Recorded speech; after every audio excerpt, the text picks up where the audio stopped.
Australia and Canada are about 14,000 kilometers apart, but they have a lot in common.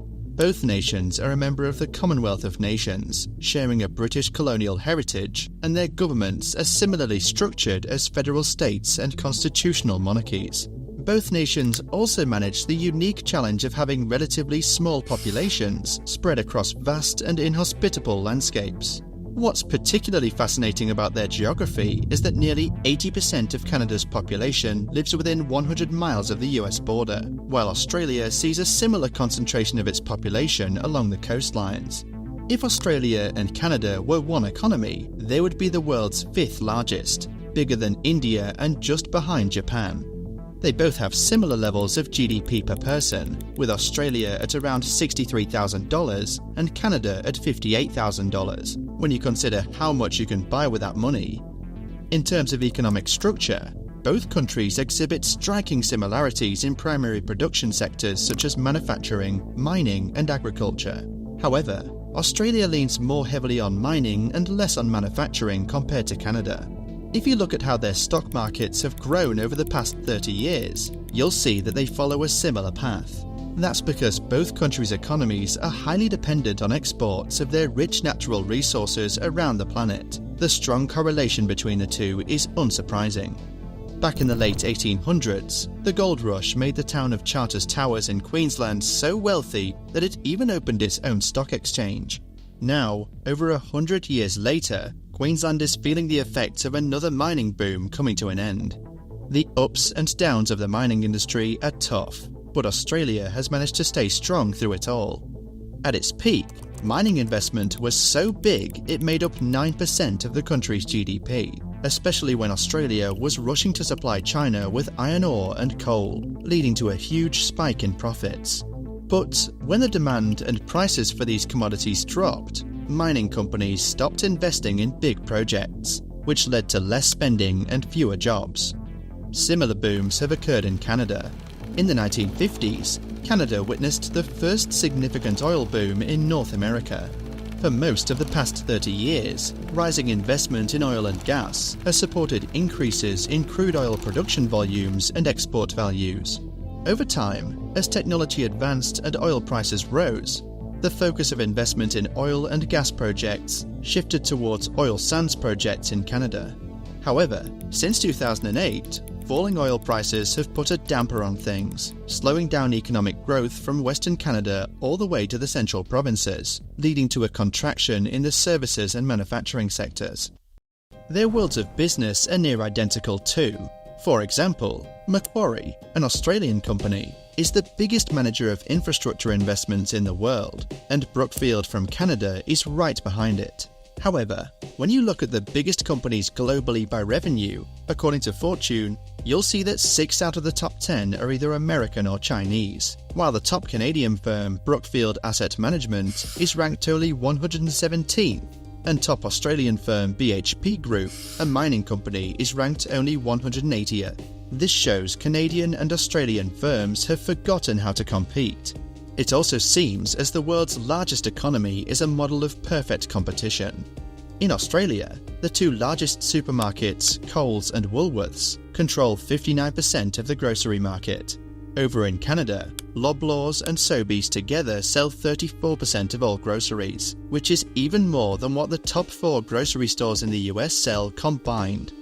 When it comes to banking, the 4 biggest banks in both Australia and Canada hold on to 3/4 of all the money deposited by people, while in the US, the top banks have less than half of that. And it's not just groceries and banks. In both countries, domestic aviation is a duopoly and telecoms a triopoly. The list goes on.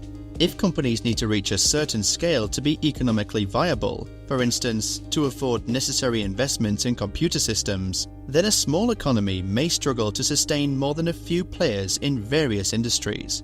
Notably, the Australian-Canadian national champions, particularly in groceries and banking, are significantly more profitable than their American counterparts. Fittingly, Australia has produced a number of top surf clothing labels, just as Canada has developed a niche in parkas and other winter wear. And, of course, both are home to commodities giants. Canada boasts the world's fourth largest proven oil reserves, with massive reserves in Alberta's tar sands. Along with crude oil, Canada's major commodity exports include natural gas, coal, and iron ore. Australia dominates in coal and iron ore, and is also the biggest producer of lithium, the third largest producer of cobalt, and the fourth largest producer of rare earths. By 2030, it aims to become a globally significant producer of processed critical minerals. But there's a flip side to this story.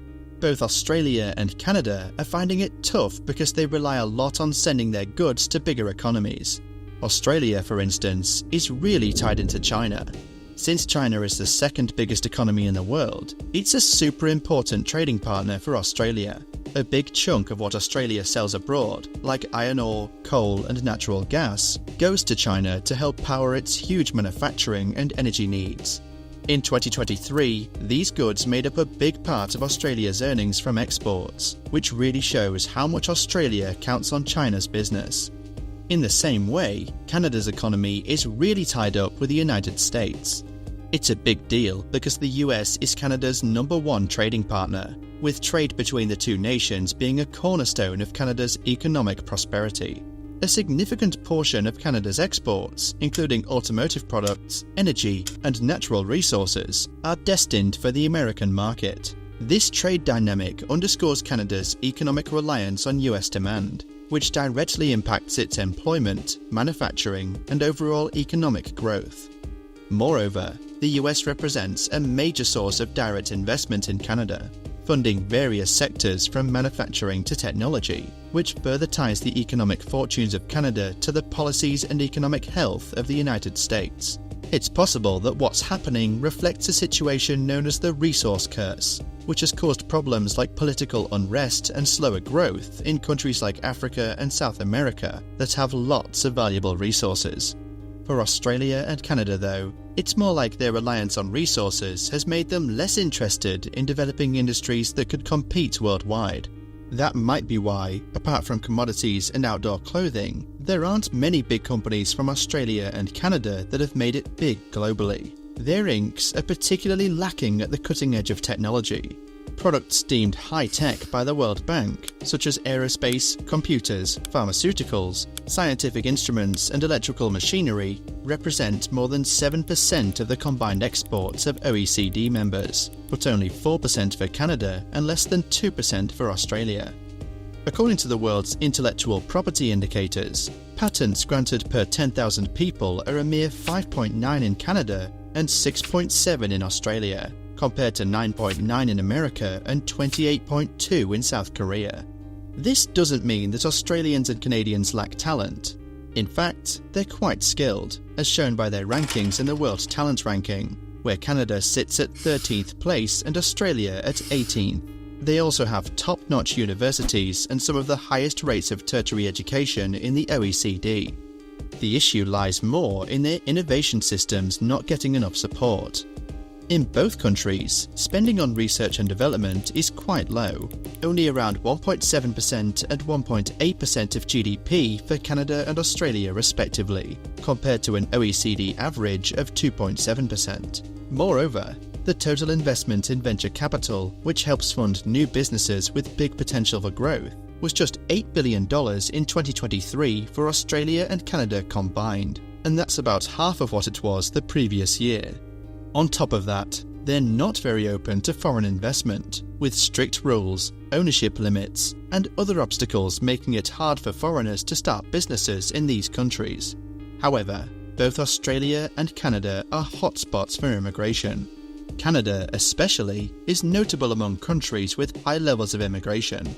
Australia has maintained its annual immigration target at 160,000. Immigration plays a crucial role in their economies and their long-term success. Without it, both countries will age. Moreover, immigrants bring diversity, innovation, and a broad spectrum of skills, contributing to the labour market's expansion and the filling of critical skill gaps in various sectors, such as technology, healthcare, and engineering.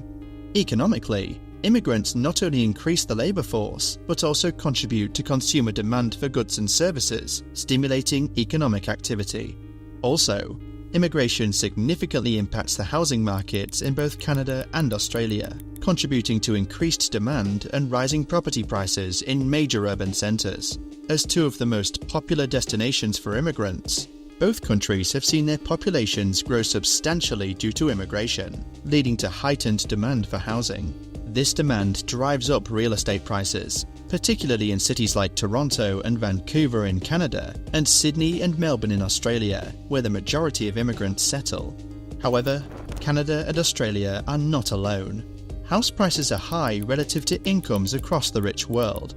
This chart shows the big divergence between home price growth and real disposable income in the two countries. The average home in Canada is now nearly $650,000, which is more than 9 times household income. This divergence isn't limited to Canada. Home prices have deviated from disposable income in a much larger fashion in other parts of the world, making the US look very cheap. Even though Australia and Canada share a lot in common, Australia seems to be doing better overall. They differ notably in two important economic areas: what economists call productivity performance over the long term and the growth of living standards.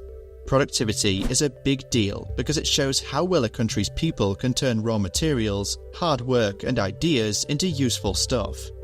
Australia has been doing really well in both of these areas for a long time. Meanwhile, Canada, along with many other wealthy countries, have seen wages stagnant for decades. Right now, Australia is ahead of Canada by $4 when it comes to productivity, which means they produce more goods and services for every hour worked. Since 1990, Australia's income growth per person has been half a percentage point higher on average compared to Canada. And when it comes to overall income growth, Australia has been beating Canada by 0.8 percentage points. These might seem like small differences, but they really stack up over time.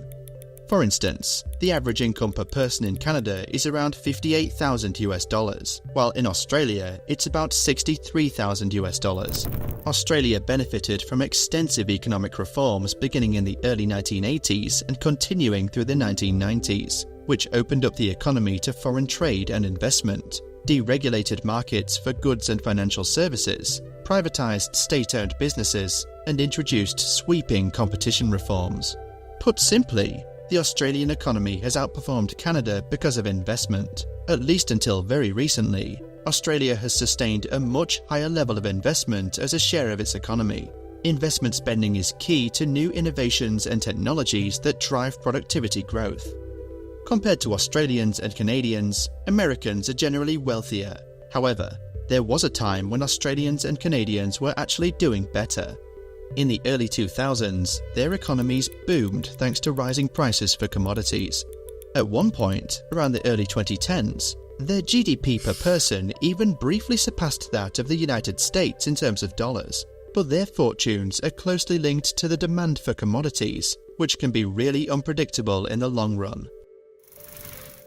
Canada's heavy reliance on exporting oil and gas could face challenges due to efforts to reduce carbon emissions. On the other hand, Australia might fare better because it has large reserves of minerals like copper needed for the transition to greener technologies. However, Australia's economy could suffer from its dependence on selling commodities to China. In 2020, China started limiting imports of Australian coal, timber, and other goods, possibly in response to Australia's call for an investigation into the origins of COVID-19. Despite these restrictions, Australia managed surprisingly well, and they have since eased. However, if China's economic growth slows down in the long term, as many economists predict, it could hit Australia hard. While Australia and Canada's economic systems aren't about to collapse, their weaknesses in certain areas could cause problems down the line.